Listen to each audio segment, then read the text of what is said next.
नमस्कार, जय हिंद, आदाब, सत श्री अकाल, जय महाकाल। मैं आपका प्रेम आज कुछ जरूरी बात, और वो बात है मेरी आपसे कि जब भारत, जापान,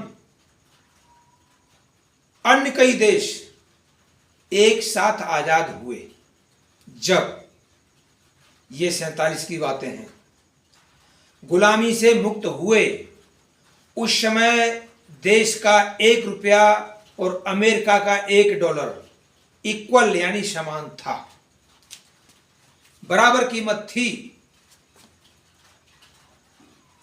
आज रुपए को देख लीजिए, डॉलर को देख लीजिए, 85 रुपए का डॉलर हो रहा है।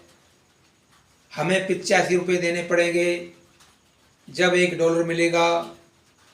अब जापान को देख लीजिए, जापान के लोगों ने इस दुनिया के तमाम देशों को कर्ज दिया हुआ है और ये भारत आपका कर्ज ले रहा है। अरे कर्ज लेकर के तो कोई भी विकास कर सकता है, लेकिन कर्ज देने का क्या रास्ता है? कर्ज भरने की भरपाई कहां से होगी? तो कर्जदार कभी सिर उठाकर बात नहीं कर सकता, वो गुलाम होता है उस पूंजीपति का जिससे उसने कर्ज लिया है, और उसके आगे दंडवत प्रणाम करेगा,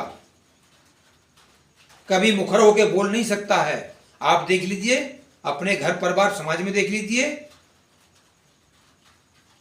तो मेरा कहने का तात्पर्य यही है कि कर्ज से बचिए, चाहे हम हैं, चाहे आप हैं, चाहे कोई और हैं, चाहे वो देश है। आज देश पर पिछले कर्ज की अपेक्षा 3 गुना कर्जा बढ़ा है, घटा नहीं है। देश की विकास की जो बात हो रही है, ये देश का विकास नहीं, इसको विनाश मान लीजिए आप। जिस देश की स्वास्थ्य, शिक्षा और रोजगार ध्वस्त होते जा रहे हों, उस देश को आप विकास की श्रेणी में गिनेंगे क्या?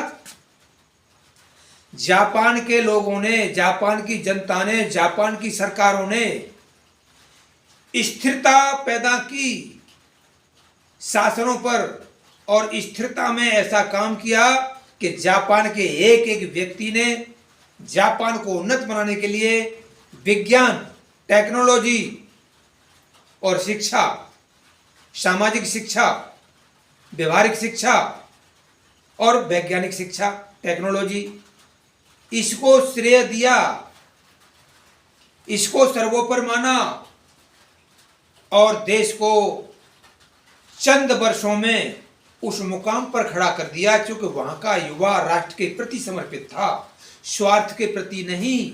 वहां के नेता राष्ट्र के प्रति समर्पित थे, निजी स्वार्थ के, लूट के प्रति नहीं। लेकिन आज हम देख रहे हैं उल्टा हो रहा है हमारे देश में।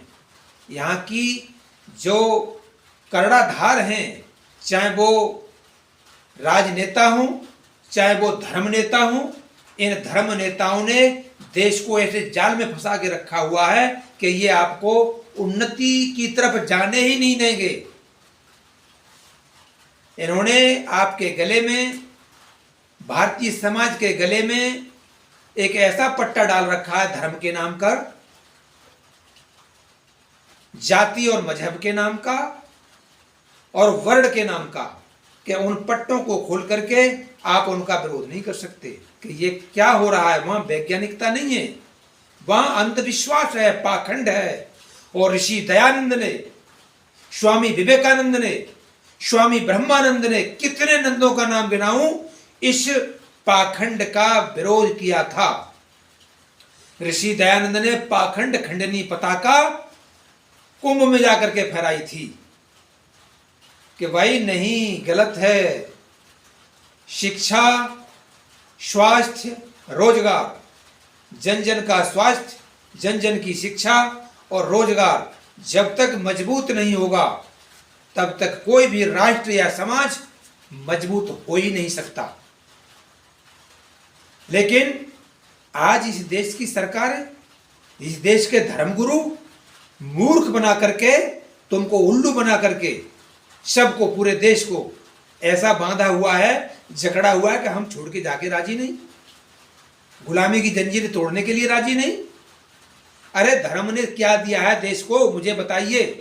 धर्म ने घंटा बजाना दिया, तिलक लगाना दिया, माथा पोतना दिया। क्या हुआ माथा पोतने से? ये देश गुलाम हुआ।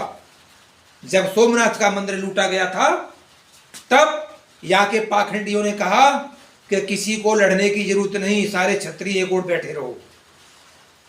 भगवान शिव आएंगे, शिव का पुत्र गणेश आएगा और इन सबको भस्म कर देंगे, खत्म कर देंगे। ना तो भगवान शिव आए, न शिव का पुत्र गणेश आया, न कोई और शक्ति आई देश को बचाने के लिए, और पूरा का पूरा मंदिर लूट के ले गए। और एक बार नहीं, कई बार लूट के ले गए। इस देश की महिलाओं को टोली की टोली बना करके और डांगरों की तरह हाँक करके ले गए इस देश से। तो यह है धर्म अंधा, धार्मिक अंधता। तो भाई और बहनों, आपो दीपे भव, यानी अपना दीप, अपना प्रकाश, अपनी रक्षक स्वयं बनिए। कोई किसी की रक्षा करने नहीं आया। जब 33 करोड़ देवी देवता थे देश के अंदर, तो फिर भी भारत गुलाम क्यों हुआ? और गुलाम होने के बाद फिर आजाद इन्होंने क्यों नहीं कराया? क्यों इस देश की जनता को फना कराया? तो मैं तो ऐसे धर्म के, ऐसे पाखंड के सख्त खिलाफ हूं, जो आज मूर्तियां, पोस्टर बना बना करके शेयर करते रहते हैं। अरे ऋषि दयानंद ने कहा था कि ये मूर्ति अपनी रक्षा नहीं कर सकती, ये हमारी क्या रक्षा करेगी? एक छोटे से बालक ने जब देखा, जब घर के सारे सो गए उस सत्संग में, उस भजन कीर्तन में, तब देखा कि एक चूहा वहां उनका प्रसाद चढ़ के ऊपर छलांग मार रहा है उस मूर्ति के ऊपर, उसको कोई आपत्ति नहीं। तो भैया बड़ा गहन, बड़ा गूढ़ रहस्य है इस पाखंड का। इस पाखंड की जड़ें बहुत नीचे तक गहरी बैठी हुई हैं। हमारी मानसिकता को इन्होंने गुलाम बनाया हुआ है, हमें मानसिक रूप से और आर्थिक रूप से और शारीरिक रूप से। कितनी प्रथाओं को ऋषि दयानंद ने बंद कराया देश के अंदर। जो कुरीतियां थीं, कुप्रथाएं थीं, उनको तोड़ा, देश की जनता को जागरूक किया। तो समय कम, काम ज्यादा। आइए लौट करके वहीं, परिश्रम ही सफलता की कुंजी है। जैसे जापान ने दिन रात मेहनत करके अपने आप को इस दुनिया का सबसे टॉप, दुनिया का सबसे अमीर, दुनिया का टेक्नोलॉजी में अग्रणी अपने आप को स्थापित किया, ऐसे ही इस देश के युवा को खड़ा होकर मेहनत करके इस देश को उन्नत बनाना बहुत जरूरी है। खड़ा होना पड़ेगा युवा को। इन्हीं शब्दों के साथ आप सभी भाई और बहनों का सादर प्रणाम, नमस्कार।